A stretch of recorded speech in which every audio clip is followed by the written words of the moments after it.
All right, good morning once again, beautiful people. This is Gene Bard Busico Jr. coming to you once again with yet another random thought. Now guys, this is going to be short and simple. Title of this message will be Evolution. So, in terms of us being human beings, what does it take for us to evolve? How does that even happen?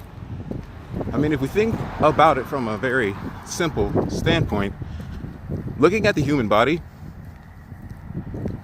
we evolve pretty quickly. What do I mean by that? I'll give you a basic example. Walk into your nearest gym, okay? And if you haven't lifted weights ever or in a very long time, do me a favor. Pick up maybe a 35 or 40 pound dumbbell.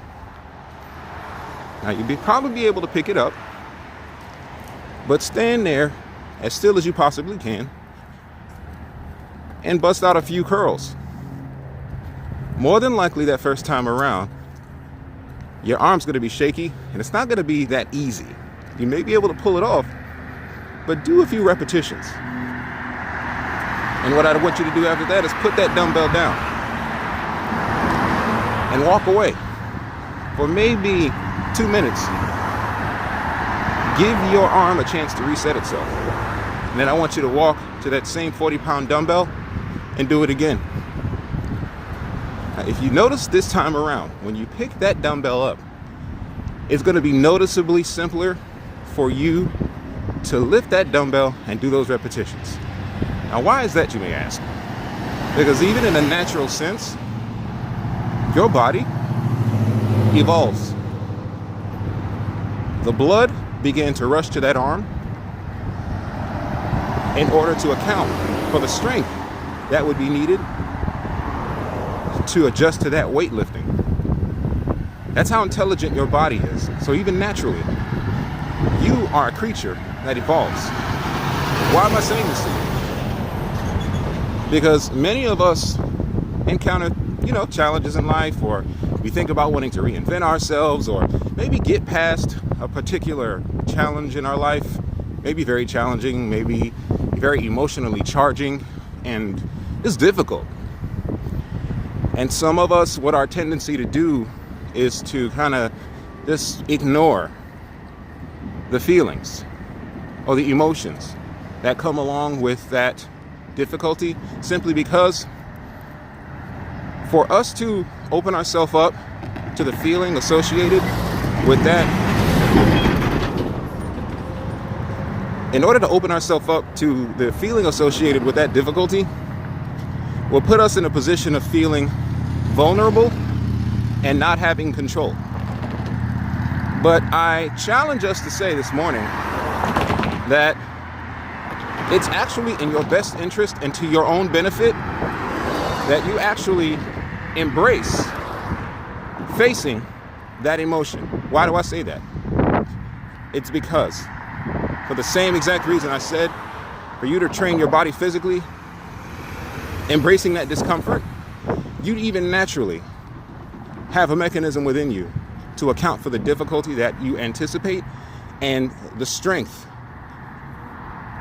actually comes to you for the next go round. Same thing emotionally. So when you allow yourself to think about and to fully embrace whatever the challenge is, and fully embrace the feelings that are associated with it, if maybe you need to be in a place where you're alone while you do that, if you have to cry or feel, maybe a little anxious or frustrated, whatever the feeling is, I'm letting you know that it's perfectly okay and it's perfectly safe to embrace that feeling. And what you'll notice, once you embrace that feeling and you feel what you feel, if you're crying and you don't necessarily feel so good about yourself, that feeling will not stay there, guys, okay? Once you expose yourself to it, the strength and the resolve in order to help you cope and accept what's happening, and believe it or not, even some insight and some thoughts that will empower you. The self-talk, because we all have what's called self-talk. The self-talk that will empower you as far as helping you understand why the issue happened, it will present itself to you. But you'll never get to that point. You will never get to that point if you continue to defer dealing with those issues, or defer facing or even ignoring the emotions that you know are deep down within you. In fact, I'll even go further to say that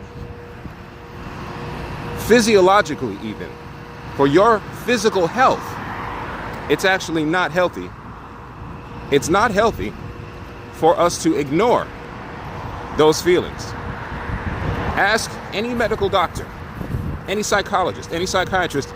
They will explain to you that after a specific period of time, you continue to ignore and stuff down and repress those feelings.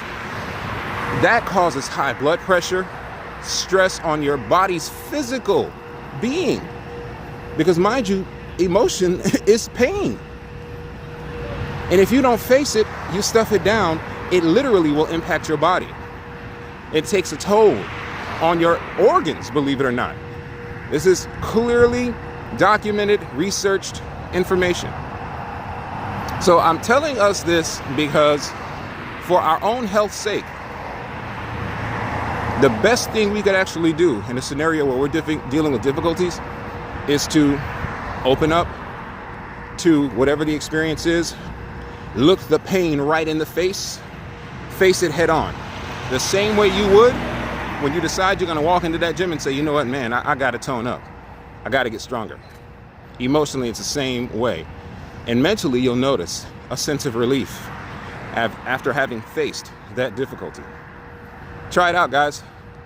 And also let me know how it turns out, because of course, I'm rooting for me, but I'm also rooting for you. God bless you, and I love you.